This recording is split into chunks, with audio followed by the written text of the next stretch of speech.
kenalin gue Audrey, balik lagi sama gue di podcast. Balik lagi apaan orang ini episode pertama juga.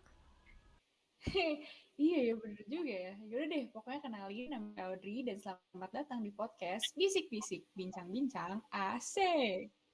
Di sini gue ditemenin sama Asya sebagai moderator dari podcast kita kali ini. Kenalin dulu dong sama siapa nih teman-teman yang lagi dengerin podcast ini.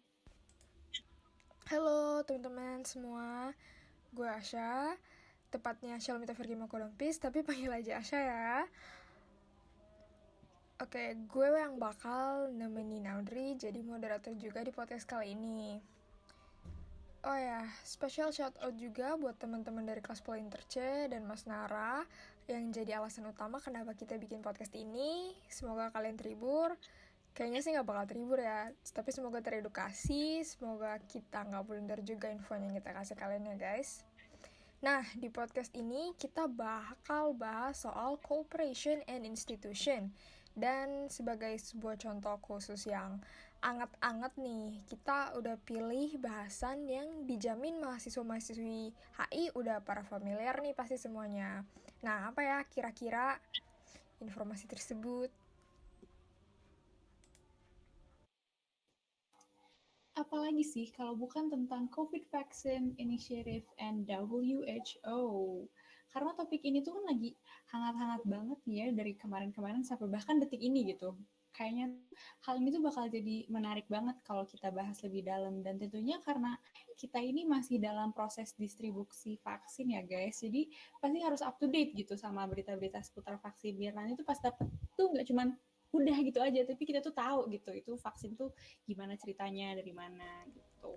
Bener banget tuh. Eits, tapi tenang aja teman-teman. Walaupun kita istilahnya bakal mengulas lebih dalam, kalian jangan tegang dulu nih. Jangan keburu ngantuk dan jangan keburu boring juga. Karena kita janji bakal berusaha sesingkat, padat, dan jelas mungkin serta santai biar kalian juga enak dengernya. Yoi, bener tuh. Oke, tanpa berlama-lama lagi, mending sekarang kita langsung kenalan aja sama teman-teman pembicara kita kali ini. Silahkan. Halo semuanya, nama gue Auresia, kalian bisa panggil gue Aure. Hai guys, nama gue Palopi Atira, bisa dipanggil Ayah. Hai guys, nama gue Cecilia, bisa panggil gue Sisi. Oke, kita langsung aja kali ya. Nah, berhubung kita mau ngomongin vaksin nih, dan karena kehidupan situasi sekarang juga itu seakan-akan dihantui oleh vaksin, teman-teman kira-kira tahu nggak nih sebenarnya yang kita sebut vaksin itu apa sih? Dan cara kerja beserta kegunaannya tuh gimana ya kira-kira? Nah, bener banget tuh, Syah. Apalagi kan ada pepatah yang bilang tak kenal maka tak sayang. Dan ada juga frase yang bilang we fear what we don't know gitu. Nah, maka dari itu, coba deh, Syah. Lo bisa nggak ngenalin ke kita semua nih, sebenarnya apa sih vaksinasi itu dan kenapa hal ini tuh jadi solusi terbaik untuk situasi kita saat ini? Oke, boleh banget sih. Gue udah nyiapin bahan nih. Dilansir dari WHO atau WHO or World Health Organization, yang pertama kita bahas what is vaccination. Vaccination itu adalah cara yang sederhana, cara yang aman, dan cara efektif untuk melindungi orang dari penyakit berbahaya. Caranya gimana? Dia menggunakan pertahanan alami tubuh kita untuk membangun ketahanan terhadap infeksi tertentu dan bisa bikin imun sistem kita lebih oke loh. Gimana tuh caranya? Dia tuh pakai yang namanya antibody. Antibody itu diproduksi secara alami oleh tubuh ketika dia udah kenal virusnya kayak gimana. Nah, vaksin itu tugasnya melatih sistem kekebalan tubuh membuat antibody. Kurang lebih tingkatannya mirip-mirip sama kayak pas kalian lagi terpapar penyakit tersebut. Tapi karena vaksin itu komponennya kuman yang udah lemah atau mungkin udah mati dari virus dan bakteri tersebut, vaksinnya nggak bakal bikin kalian sakit sampai benar-benar harus ke rumah sakit gitu, atau bahkan ngalamin gejala dan komplikasi kayak pas lagi sakit parah. Jadi itu cuma untuk mengaktifasi antibody yang ada di tubuh kalian, kurang lebih kayak gitu. Yang kedua, gimana sih cara kerja vaksin itu? How does vaccine works? Di sini tuh vaksin itu mengurangi resiko kita terkena penyakit dengan memancing imun kita untuk merespon virus atau bakteri asing yang masuk ke tubuh dan membuat antibodi untuk membasminya seperti tadi. Kurang lebih prosedur secara singkatnya tuh kayak gini guys. Pertama dia tuh mengenali dan mengingat kuman yang menyerang, kayak virus atau bakteri entah jenisnya apa. Pas dia udah kenal, dia udah tahu kayak oh ini virus A, oh ini virus B. Dia bakal ingat dan untuk merespon adanya virus itu yang seharusnya nggak ada di dalam tubuh itu akan menghasilkan antibodi. Antibodi itu adalah bentuk protein yang diproduksi secara alami oleh sistem kekebalan tubuh kita untuk melawan segala macam virus, penyakit, bakteri, dan lain-lain. Ibaratnya ya antibodi itu kayak pawang atau prajurit yang siap siaga buat jaga tubuh kita biar tetap fit gitu deh. Dan yang terakhir, setelah udah ada antibodi, setelah dia udah pernah istilahnya temu kenal dengan penyakit atau virus ini, dia bakal mengingat penyakitnya dan ingat cara melawannya. Jadi kalau misalnya ke depannya, katakanlah lo kenain penyakit A itu pas tahun 2021, tahun 2031, entah kenapa, entah gimana caranya, lo kenal lagi tuh sama penyakit A. Kalian kan udah terpapar virus dan bakteri yang sama waktu dulu divaksin. Jadi tubuh itu udah kenal rangkaian virusnya kayak gimana, dia juga udah tahu cara membasminya gimana. Nah, maka dari itu tubuh itu akan mengingat lagi. Dia akan langsung tahu cara membasminya sebelum kalian ada gejala yang berat atau bahkan terlanjur sakit. Kurang lebih kayak gitu. Dan selingan info aja nih buat teman-teman semua kan. Karena ini lagi rame nih di Indonesia soal distribusi vaksin. Bahkan untuk mungkin bagi kita yang udah mau kuliah ada vaksin untuk dosen, vaksin untuk mahasiswa, vaksin untuk lansia dan lain-lain. Nah, kira-kira ada jenis vaksin apa aja sih yang lagi dipakai nih sama orang-orang di Indonesia sama asal negaranya? Kurang lebih dari research yang kita lihat tuh ada sekitar 7 jenis vaksin yang dipakai di Indonesia. Vaksin pertama itu ada vaksin Oxford AstraZeneca, dia itu dari Inggris. Untuk yang kedua ada vaksin Sinopharm yang diproduksi oleh China National Pharmaceutical Group Corporation, asalnya seperti namanya dari China. Yang ketiga ada vaksin Moderna, itu juga asalnya dari Amerika Serikat. Yang keempat ada vaksin Pfizer-BioNTech. Nah, vaksin ini itu hasil kerjasama antara perusahaan bioteknologi asal Jerman dengan nama BioNTech dengan perusahaan farmasi asal Amerika yaitu Pfizer. Makanya namanya Pfizer-BioNTech. Untuk vaksin yang kelima ada vaksin Sinovac, itu dari China. Vaksin keenam ada Novavax yang dari Maryland, Amerika Serikat. Dan yang terakhir nih, ini lumayan anget-anget nih. Baru banget didengar bahwa ternyata PT Bio Farma di Indonesia itu berusaha untuk menghasilkan vaksin juga loh. Jadi kalau nggak salah kemarin tuh dia itu coba submit perizinan produksi vaksin ke BPOM dan katanya sih udah disetujui nih. Wah, ini benar-benar lumayan menarik ya karena akhirnya akan ada vaksin lokal yang diproduksi langsung sama perusahaan di Indonesia dan oleh anak-anak bangsa. Kayaknya ini harus ditungguin nih. Distribusi vaksin COVID-19 di Indonesia dilakukan berdasarkan pola. Yang pertama berdasarkan pola kontak sosial, di mana diberikan untuk tenaga kesehatan, tenaga pendidikan, dan pelayanan masyarakat di garis terdepan karena kemungkinan terpapar sangatlah besar. Selanjutnya, kelompok umur dan komorbid, yaitu diberikan kepada lansia dan orang yang memiliki penyakit bawaan. Dan yang terakhir adalah distribusi daerah. Pendistribusian vaksin sendiri dibagi menjadi 2 tahap. Tahap awal untuk tenaga kesehatan, petugas publik, dan lansia, dengan total 40,2 juta jiwa yang dilakukan pada Januari sampai April 2021. Dan tahap kedua akan dilakukan pada April 2021 hingga Maret 2022 dengan target total 141,3 juta jiwa yang akan disesuaikan dengan jumlah vaksin nantinya. Jadi kita udah dapet sedikit morning brief ala-ala lah ya ke topik yang lebih dalam nih guys. Sekarang kita langsung aja kali ya masuk ke topik pertama. Nah, kan tema kita ini kali ini tuh tentang institution and cooperation ya. Mungkin kita bisa mulai dari overview COVAX dan WHO. Kayak siapa sih COVAX ini? Terus gimana nih korelasi COVAX dan WHO ini? untuk menjawab pertanyaan Audrey tentang korelasi dari COVAX and WHO sama tema bahasan kita hari ini yaitu Cooperation and Institution tersendiri, itu adalah COVAX dan WHO itu membahas tentang ya tadi Cooperation and Institution. Gimana tuh maksudnya?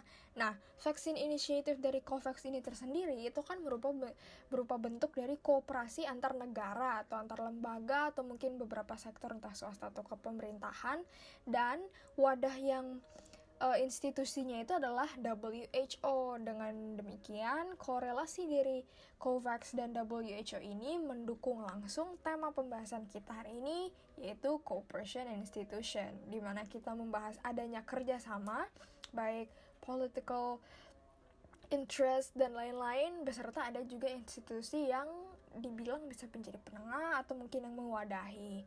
Kalau begitu, kira-kira COVAX itu sendiri apa ya? Ini bakal dijelaskan oleh Mbak Auresia. Oke, thank you Asya, thank you Audrey. Oke, gue mau jelasin COVAX itu apa. Pertama-tama tuh COVAX merupakan salah satu dari 3 pilar Accelerator Access to COVID-19 Kesehatan Dunia WHO, Komisi Eropa, dan Prancis dalam menanggapi pandemi COVID-19. Program ini menyatukan berbagai aktor seperti pemerintah, organisasi kesehatan global, produsen, sektor swasta, dan bahkan masyarakat sipil sendiri untuk mencapai akses yang inovatif dan setara ke diagnostik, perawatan, dan vaksin COVID-19. Pilar COVAX difokuskan pada yang terakhir, yaitu vaksin COVID-19. Ini adalah satu-satunya solusi yang benar-benar mencakup secara global untuk pandemi, karena ini adalah satu-satunya upaya untuk memastikan bahwa orang-orang di seluruh penjuru dunia dapat mendapatkan akses ke vaksin COVID-19 begitu tersedia, terlepas dari kekayaan mereka. Gitu, Asya. Oh gitu. Ini setelah kita dengar penjelasan singkat tentang COVAX dari Aurel tadi, sekarang gue jadi penasaran nih. COVAX tuh kerjasamanya sama siapa aja sih? Terus ntar tuh skema distribusi vaksinnya tuh kayak gimana? Nah, jadi kalau dilihat dari skema distribusinya, untuk COVAX, WHO itu bekerja sama dengan Gavi, yaitu Global Alliance for Vaccination and Immunization. Nama programnya itu Indicative Distribution, yang akan didistribusikan itu diutamakan vaksin Pfizer dan AstraZeneca duluan. WHO juga berkoordinasi dengan regional headquarters mereka di berbagai benua. Jadi total dosis yang akan diberikan dalam program ini mencakup 3,3% dari populasi sebuah negara, dan penerima vaksin dari program ini diprioritaskan tenaga kesehatan duluan.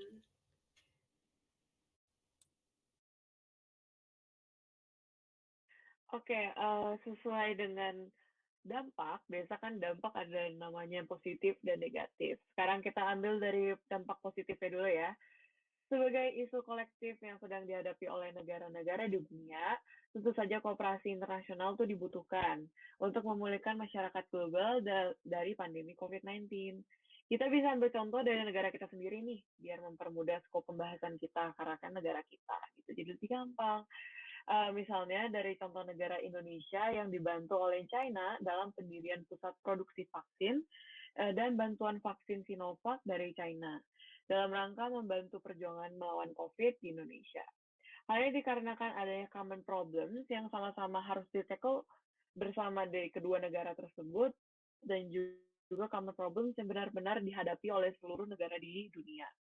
Sampai sekarang, udah tercatat bahwa ada sebanyak 59,5 juta bulk vaksin Sinovac yang telah diterima oleh Indonesia dari China. Nah, dari sini kita bisa melihat kalau kooperasi di selama masa pandemi COVID itu bisa membantu adanya kooperasi lebih lanjut di masa yang akan datang. Kita mengambil dari sisi negatifnya nih sekarang. Di sini sisi negatifnya ada istilah yang sering kita kenal sebagai vaksin nationalism. Nah, definisi nasionalisme vaksin ini sendiri merupakan sebuah kondisi di mana negara-negara dunia berlomba-lomba untuk menjadi negara dengan populasi yang 100% telah divaksin pertama dengan menandatangani perjanjian dengan produsen farmasi setempat. Jadi negara-negara tuh lebih mementingkan ada populasi mereka sendiri dibandingkan membantu negara lain dalam memerangi COVID-19. Sedangkan menurut Director of WHO sendiri, whilst there's a wish amongst leaders to protect their own people first, the response to this pandemic has to be collective. Jadi pandemi ini nggak bisa kita tackle sendiri oleh masing-masing negara, kita harus tackle ini secara kolektif. Oleh karena itu, untuk mencegah adanya nasionalisme vaksin, WHO mengeluarkan alternatif lain bernama Program Vaksin Global yang disebut COVAX, yang merupakan sebuah fasilitas yang ditujukan untuk mempercepat pengembangan obat-obatan untuk COVID-19, termasuk vaksin, dan menyediakan obat-obatan tersebut di mana-mana di seluruh dunia agar dapat diakses oleh seluruh masyarakat. Oke, sekarang gue mau ngasih sekilas info dulu nih tentang kontroversi vaksin AstraZeneca yang kemarin tuh baru nyampe tuh di Indonesia. Gue lihat di Instagramnya Bu Retno. Itu tuh datanya juga lewat bantuan COVAX juga loh guys. Tapi tahu nggak sih kemarin tuh vaksin AstraZeneca sempat ada problem. Soalnya waktu itu di Norway itu ada beberapa lansia yang setelah mendapatkan vaksin itu malah jadi ada penggumpalan darah gitu. Makanya karena ada kejadian itu, terus beberapa negara di Eropa tuh jadi panik gitu kan, terus jadi sempat memberhentikan distribusi vaksin AstraZeneca ini. Nah, terus menanggapi hal ini, AstraZeneca dan WHO terus melakukan jalan ulang lagi nih ke vaksin AstraZeneca sampai akhirnya ketahuan kalau sebenarnya masalahnya itu di trombosit dari penerima vaksin itu. Jadi akhirnya AstraZeneca ngeluarin kayak warnings baru itu tentang persyaratan kesehatan orang vaksin AstraZeneca. Jadi sebenarnya sekarang udah aman gitu. Nah, sekarang lanjut back to the topic kali ya. Mau bahas apa lagi nih kita, Sya? Nah, masih nyambung sama topik utama kita nih, yaitu cooperation and institution. Tadi kan kita ngomongin soal struggle dari vaksinnya itu sendiri ya, sama penyediaan dari pihak penyedia vaksin atau pemproduksinya. Nah, sekarang kita membahas kira-kira gimana sih struggle-struggle yang dihadapi oleh lembaga-lembaga internasional menghadapi pandemi ini. Terus gimana nih nasib negara-negara dalam proses menuju vaksinasi ini dan penyuluhannya atau distribusinya. Mungkin Ayah bisa ngejelasin soal ini kali ya. Silahkan Ayah. Thank you, Asya. Jadi, dalam situasi pandemi seperti ini, lembaga internasional juga jadi lemah dan kewalahan karena ada aja beberapa negara yang nggak mau memberikan informasi akurat tentang kondisi COVID di negara mereka. Beberapa negara juga tidak bertindak sesuai rekomendasi dari WHO. Terkadang negara juga lebih mementingkan kepentingan nasional daripada kesehatan global. Dan untuk mencapai kesehatan global harus ada kerjasama nih secara global untuk mengatasi pandemi yang sedang berlangsung. Setiap negara juga harus memiliki akses yang sama terhadap alat-alat kesehatan, obat, dan juga vaksin. Negara-negara maju juga negara-negara maju yang mempunyai anggaran untuk develop vaksin sendiri juga saling bersaing di pasar internasional. Hal ini itu justru membuat negara-negara yang berkembang dan negara miskin itu agak susah mendapat akses vaksin. Wah, berarti menarik banget ya gimana isu vaksin ini tuh yang asalnya cuma tentang kesehatan, terus tapi sekarang ada campur tangan politiknya gitu. Nah, terus sekarang gimana COVAX ini jadi cara diplomasi baru buat negara-negara di masa pandemi ini? Mungkin Cici bisa jelasin? Iya, jadi kan kalau misalnya kita ngebahas vaksin kan pasti yang selalu terngiang-ngiang di kepala pasti mengenai penyakit dan gimana cara mengatasinya gitu ya. Tapi ternyata di balik itu tuh lebih complicated daripada itu. Di balik itu ada juga ngebahas mengenai politik, bisnis, terus kerjasama antar negara, terus bagaimana setiap negara itu bisa mendapatkan benefit dan bisa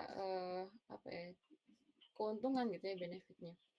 Nah, ternyata vaksin di balik vaksin itu ada juga yang disebut dengan diplomasi vaksin atau vaksin diplomasi. Nah, apa itu diplomasi vaksin? Jadi diplomasi vaksin itu adalah penggunaan vaksin oleh negara, pemerintah, atau institusi untuk meningkatkan hubungan diplomatik suatu negara. Nah, diplomasi ini juga serangkaian langkah-langkah berbentuk diplomatik demi mencapai pengembangan vaksin agar dapat meningkatkan hubungan bilateral atau multilateral antar negara. Nah, contohnya, pada masa pandemi COVID-19 ini, Australia tuh udah janji untuk ngebantu negara-negara di kawasan Pasifik dan juga negara-negara terdekatnya di Asia Tenggara. Dengan harapan kedepannya setelah selesai masa pandemi ini, hubungan mereka akan lebih erat. Nah, terus dari itu contoh salah satu yang paling kelihatan banget adalah bagaimana Cina menggunakan situasi pandemi ini untuk memperkuat hubungan dengan negara-negara lainnya dan juga menyebarkan power dan influence dia kepada negara-negara lain. Contohnya, Cina itu yang menariknya ya, menurut data itu di Cina baru 16 per 100 orang yang sudah divaksin. Yang dimana sementara negara kayak Amerika Serikat itu udah sebanyak 70 per 100 orang yang mendapatkan vaksin. Tapi sementara Cina tuh menggebu-gebu untuk membagikan vaksinnya ke negara-negara lain. Nah, tapi yang menariknya lagi, Cina itu hanya mengutamakan negara-negara yang sebelum pandemi ini sudah bermitra dengan baik dengan Cina gitu. Dan juga pastinya negara-negara yang diutamakan tuh negara-negara yang mendukung Cina sebelumnya dan tidak mengakui keberadaannya Taiwan. Contohnya itu kayak di Amerika Latin, negara yang belum mendapatkan vaksin yang dari Cina itu Paraguay karena dia mengakui keberadaan Taiwan. Nah, kira-kira sih kayak gitu guys, menarik ya. Oke, berarti menarik banget ya bahasan kita kali ini. Mungkin udah cukup kali ya bahasan kita. Kita juga kan cuma dikasih waktunya kebetulan cuma 30 menit ya. Jadi sekarang coba teman-teman bicara ada closing statement gitu Kak menanggapi bahasan kita hari ini. Oke, boleh dimulai dari gue dulu ya. Berdasarkan apa yang udah dipaparkan oleh Sisi dan juga Aya, gue merasa kayak pandemi itu benar-benar masalah yang kolektif dan benar-benar harus dihadapin bersama-sama. Karena negara-negara itu kan nggak punya teknologi yang sama untuk develop vaksin, dan mereka juga nggak mungkin recover dari krisis ekonomi secepat negara-negara lain. Dan oleh karena itu mereka membutuhkan kooperasi internasional. Dan dengan adanya WHO sendiri itu menjadi mediator di tengah-tengah pandemi COVID-19 itu udah menjadi salah satu hal yang cukup, dan ini kembali lagi ke negara-negara untuk mengaplikasikan rekomendasi-rekomendasi dari WHO untuk menjalankan policy-policy di negara mereka gitu. Keren banget sih gue rasa ya. Gue boleh ya. Kalau dari pandangan gue sendiri sih, dari apa yang Aure bilang tuh benar banget. Karena di saat pandemi kayak gini khususnya, nggak hanya orang-orang individu gitu, tapi negara-negara juga mengacu semuanya kepada WHO gitu. Jadi kayak kemarin yang mengenai ada kasus mengenai penggumpalan darah karena AstraZeneca, semua orang sekarang rely kepada WHO, nunggu informasi apakah AstraZeneca ini emang beneran safe untuk digunakan gitu. Dan setelah kemarin WHO ngedeklar bahwa AstraZeneca ini sebenarnya safe, akhirnya orang-orang mulai percaya lagi bahwa nggak apa di vaksin ini, dan vaksin itu sangat penting untuk kita bisa back to normal lagi. Oke, kalau menurut gue, peran WHO itu udah sangat banyak ya dalam mengatasi pandemi ini. Tinggal negara-negaranya aja nih, kayak ada beberapa juga kan yang kurang mematuhi peraturan dari WHO. Nah, yang kayak gini-gini tuh bikin pandemi jadi makin lama gitu. Dan kalau untuk vaksin, kita bisa ambil contoh dari negara kita sendiri, Indonesia. Indonesia itu termasuk salah satu yang udah divaksin duluan gitu loh di Asia Tenggara. Gue juga sempat baca di berita Indonesia tuh udah selesai vaksin lansianya, sedangkan Malaysia baru mulai. Jadi menurut gue Indonesia udah ada di tempat yang benar sih sekarang. Okay, thank you guys so much for tuning in. Maaf kalau kita ada salah kata mungkin, ada salah pemberian informasi, atau mungkin kita yang agak garing dan gak jelas. Sekali lagi mohon maaf teman-teman. Dan sekali lagi terima kasih banyak udah menyimak ataupun tidak. Terima kasih juga untuk teman-teman pembicara. Ada Aure, ada Cici, dan ada Aya. Dan inilah bisik-bisik the first and last. So this has been Asha, your host. And this has been Audrey, your santuy host. Kami pamit undur diri. Bye-bye. Bye-bye. Dah semua. Thank you guys.